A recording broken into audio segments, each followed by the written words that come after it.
Bonjour, bonsoir, ça dépend.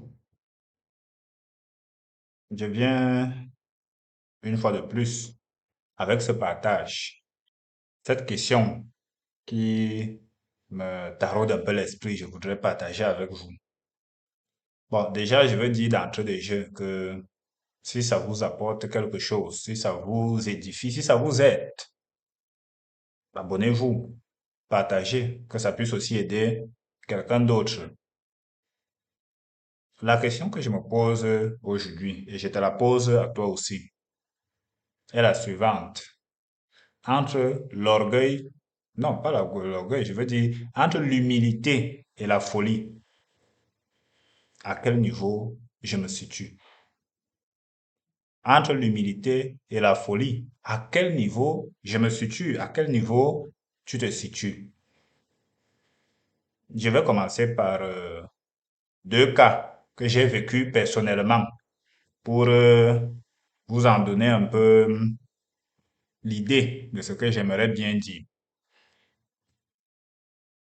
J'ai connu une sœur. Elle était dans une église. Dans cette église, elle était avec sa maman, ses frères, ses sœurs, son père, bref, toute la famille. La maman a été excommuniée. La famille, ou alors certains membres de la famille, ont abandonné leur mère. Leur mère a été gravement malade. Aucune visite, aucun appel, rien. Pourquoi? Parce que la mère a été excommuniée et il faut se soumettre, il faut être humble, il faut se soumettre à la volonté de l'Église. Gravement malade. Leur mère est morte. Pas question de venir. Elle a été excommuniée. On a enterré leur mère. Pas question de venir. Elle a été excommuniée. Dites-moi, ça, c'est l'humilité ou la folie? À vous de voir. Je prends un autre cas. J'ai été dans une église où un soir comme ça, entre les responsables de l'église, on est en train de discuter sur l'évolution, sur la marche de l'église. Il y a un des frères là qui a croisé ses pieds. Et voilà une sœur qui se lève là-bas en courant. Oh, décroisez les pieds, décroisez les pieds. On ne croise pas les pieds devant le roi. Ah, qui est roi ici? Oh non, le pasteur est roi. Dieu a dit que devant lui, il est un roi. Et on doit se soumettre parce qu'il est un roi. Dites-moi, c'est de l'humilité ou de la folie? On est situé à quel niveau là? Pourquoi je parle de ça? Déjà, peut-être qu'il faut que je le dise. C'est que mon message s'adresse à ceux qui sont des simples chrétiens comme moi, des frères et sœurs en Christ comme moi. Parce que qui sommes-nous pour enseigner ceux qui ont les grands ministères, qui ont les grands titres, qui ont les...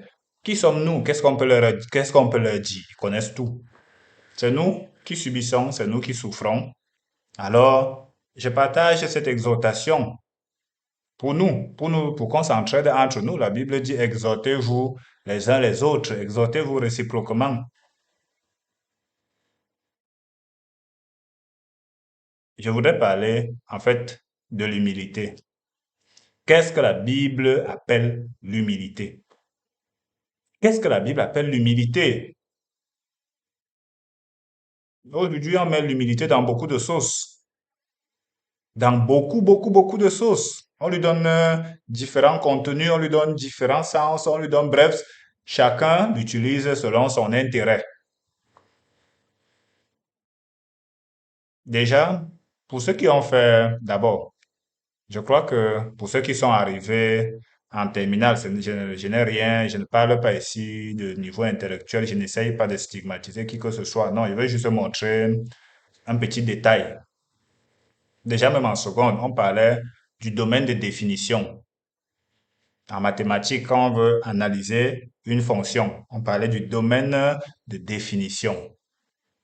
Quand nous utilisons un mot, quand nous utilisons une expression, quand nous utilisons une doctrine, il est important, strictement important, de donner le domaine de définition de cette doctrine. Il est important de donner la définition du mot et son domaine. Parce que quand on sort ça de ce domaine, ça devient du n'importe quoi. On commence à lui faire dire tout ce qu'on veut qu'il dise. Aujourd'hui, quand on parle de l'humilité, on dit il faut être soumis à l'homme de Dieu, il faut être soumis à l'Église, il faut être soumis aux autorités, bref, on met tout ce qu'on veut mettre dedans. Est-ce que j'ai dit qu'il ne faut pas être soumis aux autorités? Non. Mais j'ai dit, on met tout ce qu'on veut mettre dans le mot humilité. Regardons ce qu'on dit de l'humilité par rapport à notre modèle. Et n'ayons jamais un autre modèle que lui, Jésus-Christ. Philippiens chapitre 2, les versets 3 à 8. Qu'est-ce qu'il est dit? Ne faites rien par esprit de parti ou par vaine gloire, mais que l'humilité vous fasse regarder les autres comme étant au-dessus de vous-même. Que chacun de vous, au lieu de considérer ses propres intérêts, considère aussi ceux des autres. Ayez en vous les sentiments qui étaient en Jésus-Christ, lequel, existant en forme de Dieu, n'a point regardé comme une proie à arracher d'être égal avec Dieu, mais s'est dépouillé lui-même en prenant une forme de serviteur, en devenant semblable aux hommes. Et ayant paru comme un simple homme, il s'est humilié lui-même, se rendant obéissant jusqu'à la mort, même jusqu'à la mort de la croix. Ça, c'est le modèle parfait de l'humilité. On ne peut pas définir l'humilité en dehors de ce cadre-là, dans la foi. L'humilité, faisons simple, l'humilité, c'est la conscience ou alors le sentiment de dépendance totale envers Dieu. Uniquement Dieu. Uniquement Dieu. Si je dis je suis humble, c'est que je reconnais que je dépends de Dieu en toutes choses. Ça veut dire que je laisse la main à Dieu dans toute ma vie. Il n'y a pas un seul domaine où je vais dire ici, c'est moi le boss. Non, pardon. Il n'y a pas un seul domaine. Ça n'existe pas. Je ne peux pas dire que non, vraiment, ici, là, je peux quand même. Non. Je dépends de Dieu parce que je reconnais que c'est lui qui peut tout. En réalité, l'humilité est un caractère divin. Jésus-Christ est Dieu. La Bible dit quoi? Qu'il n'a pas regardé, quoi qu'il fût Dieu, il n'a pas regardé ça comme, je sais pas, un trophée. Non. Il n'a pas dit à Dieu que, mais attends un peu, Père. N'oublie pas, hein, je suis Dieu comme toi. Tu m'envoies faire quoi là? Non, je suis Dieu, tu ne peux pas me demander ce genre de choses. Non, non, non, non, non. Le Père a dit, mon fils va me sauver ces hommes-là. Prends la forme d'un homme. Va naître dans une famille très pauvre. Une famille qui n'aura même pas un bœuf, un mouton à offrir le jour de ta naissance ou alors à l'occasion de ta consécration à Dieu. Parce que Joseph, il a donné les oiseaux, c'était pour les pauvres. C'est tout ce qu'il a eu à offrir quand il est arrivé à Jérusalem pour consacrer le fils, tout fils premier-né sera consacré à Dieu. C'est tout ce qu'il avait. Est-ce que Jésus a discuté avec son père? Non. Il a enlevé son costume de Dieu, il a posé. Il a enlevé ses pouvoirs de Dieu, il a posé. Voum. Il est entré dans le ventre de Marie. Jésus-Christ a été humble. Il est l'exemple parfait de l'humilité. Il est l'exemple parfait. Il nous a montré ce que c'est que être humble. En dehors de cet exemple-là, nous sommes dans la folie. Faisons ça simple comme ça.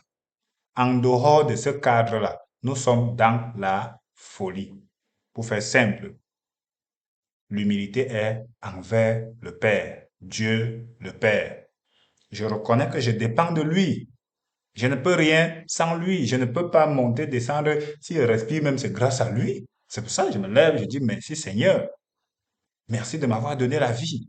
Parce que je reconnais que tout dépend de lui. Je reconnais cela. Il faut qu'il en soit ainsi. Quand tu parcours l'évangile de Jean, tu reconnais, tu vois à quoi ressemble l'humilité. Tu vois dans la vie de Jésus. Je ne sais pas ce qu'on nous enseigne aujourd'hui, mais tu vois à quoi ressemble l'humilité dans la vie de Jésus. Le Fils ne peut rien faire de lui-même. Jean 5, 19. Je ne puis rien faire de moi-même. Mon jugement est juste parce que je ne cherche pas ma volonté. Jean 5, 30. Je ne tire pas ma gloire des hommes. Jean 5, 41. Ah oui, hein, il y en a qui, c'est leur travail. Il faut que les hommes le glorifient, il faut qu'on apprécie tout ce qu'il fait, il faut qu'on l'élève, il faut qu'on le chante, il faut qu'on dise que non, tu es le plus fort, tu es n'importe quoi. Je suis descendu du ciel pour faire non ma volonté, mais la volonté de celui qui m'a envoyé. Jean 6, 38, il ne fait pas sa volonté. Il fait la volonté de celui qui l'a envoyé. Vous vous rendez compte que Jésus, c'est pas, peut-être vous n'avez pas souvent pris le temps de vous poser un peu cette question. Jésus a parcouru près de 40 kilomètres à pied, juste pour aller rencontrer la femme syro-phénicienne, la cananéenne, qui est venue voir Jésus que non, ma fille est possédée et tout et tout. 40 kilomètres. C'est tout ce qu'il avait à faire là-bas. Hein. Après, il est rentré, il a continué là où il partait. Mais vous vous rendez compte? Qui l'a envoyé là-bas? Son père. Imaginez un peu moi là, que je marche 40 kilomètres pour aller rencontrer, je ne sais pas trop, quelqu'un qui n'est même pas de chez moi. S'il ne veut pas d'abord commencer par poser toutes les questions du monde, il s'est levé, il est parti.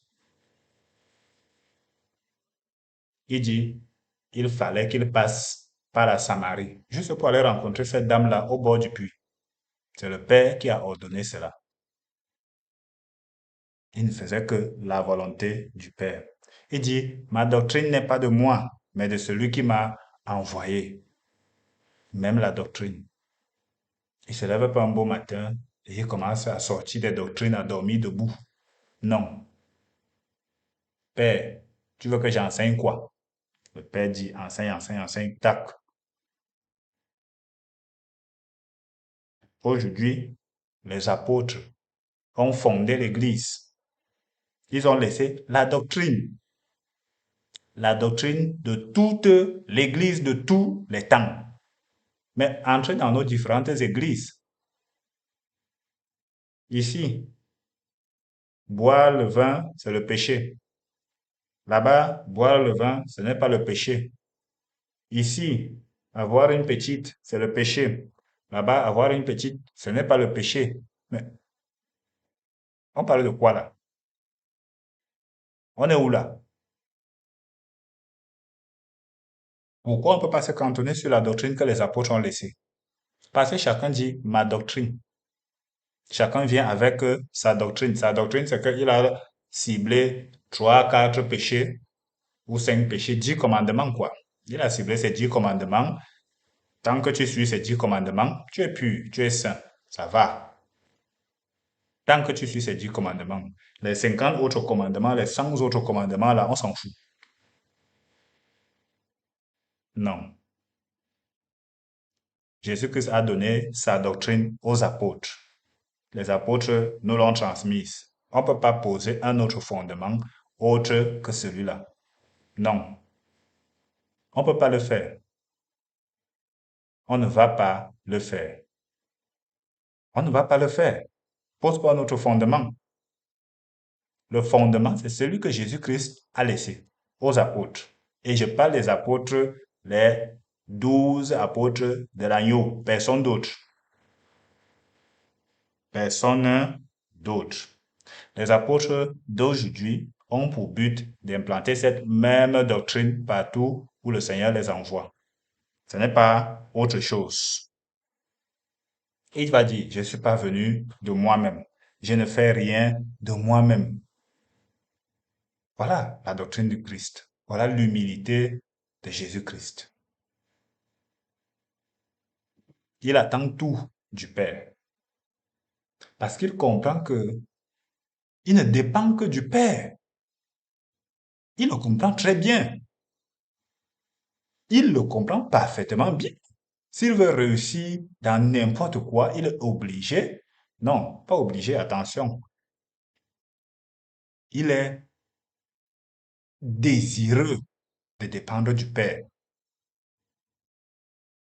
Il est désireux. Il est... Donc, je sais même, je n'arrive pas à trouver le bon mot. Je ne veux pas dire obligé parce que ça donne l'impression qu'on a un autre choix.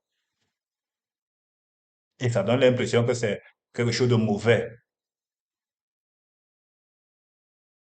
Imaginez, pour qu'on se comprenne un peu, imaginez un bébé qui vient de naître.